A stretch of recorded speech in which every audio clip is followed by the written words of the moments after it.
Super સિક્સમાં વાત કરીએ એક મોટા બ્રેકિંગ ન્યૂઝની જે આવી રહ્યા છે રાજકોટથી લાંચ કેસનો આરોપી અનિલ મારુ 3 દિવસના રિમાન્ડ પર મોકલાયો છે। લાંચની રકમ સિવાય ટેબલ પરથી મળેલા 50,000 અંગે કરાશે હવે તપાસ।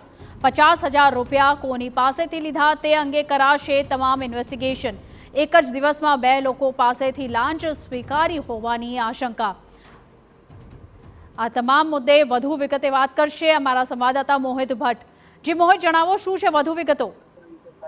નીરુ, રાજકોટ મહાનગરપાલિકાના ચીફ ફાયર ઓફિસર તરીકે અનિલ મારુ છે તે 1,80,000 રૂપિયાની લાંચ લેતા ઝડપાયા બાદ એસીબી દ્વારા તપાસનો ધમધમાટ છે તે શરૂ કરવામાં આવ્યો છે। આજે 4 દિવસના રિમાન્ડની માંગ સાથે તેમને કોર્ટમાં રજૂ કરવામાં આવ્યા હતા, જેમાંથી કોર્ટે 3 દિવસના રિમાન્ડ છે તે મંજૂર કર્યા છે। સૌથી મહત્વની વાત અને એક ચોંકાવનારો ખુલાસો એ થયો છે કે જે મારુ છે તેમની ઓફિસના ટેબલ પરથી 50,000 રૂપિયાનું બીજું કવર પણ મળી આવ્યું હતું।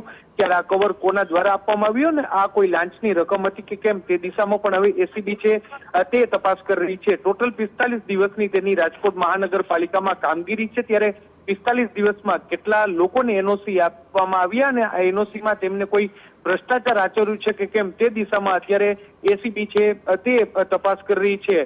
છેલ્લા ઘણા સમયથી રાજકોટ પહેલા તે ભુજમાં ફાયર ઓફિસર તરીકે ફરજ બજાવી રહ્યા હતા, ત્યારે ભુજમાં તેમની કામગીરી દરમિયાન તેમને કોઈ ભ્રષ્ટાચાર આચર્યો છે કે કેમ આ તમામ મુદ્દા પર એસીબી છે તે હવે તપાસ કરી રહી છે અને તેમના કાર્યકાળમાં તેની કોઈ અપરમાણસર મિલકત છે કે કેમ તે દિશામાં પણ એસીબી તપાસ કરી રહી છે। જી આભાર મોહિત। આ સમગ્ર મામલે તો એક મોટો ચોંકાવનારો ખુલાસો અત્યારે સામે આવી રહ્યો છે આ મામલામાં।